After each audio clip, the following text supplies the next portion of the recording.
PNP Chief Rodolfo Azurin Jr. gibisita ang haya sa mga pulis nga namatay sa aksidente sa Misamis Oriental.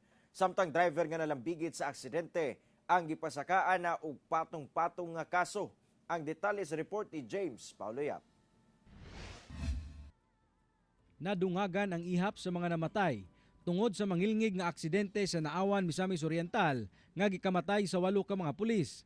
Martes sa buntag, nakabsan sa kinabuhi ang driver sa usa ka van nga si Raul Maghuyop tungod sa grabing bunog sa lawas nga naang kuniini. Samtang gibutyag ni Police Major Joan Navarro, ang spokesperson sa Police Regional Office 10, nga gipasakaan na og kasong reckless imprudence resulting to multiple homicide, multiple serious physical injuries, and damage to properties ang driver sa truck nga si Benjamin Mudavtil.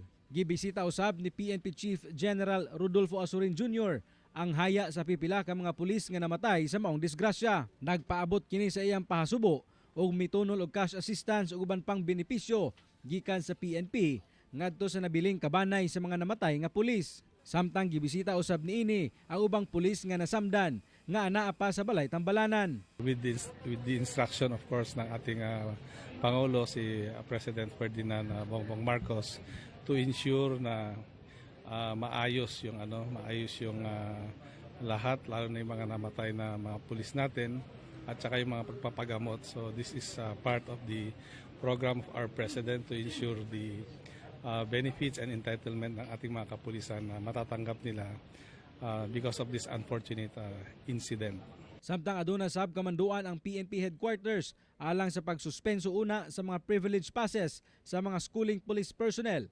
Samtang nagpadayon pa ang investigasyon sa kapulisan. Ang ato ang Chief PNP wants it to na ma-review gyud ang mga guidelines, ang mga instructions kung kini nga mga nag-schooling sa maong training centers gikinahanglan pa ba gyud niini nila mag-passes. Kauban si Jaybert Pairat sa kamera.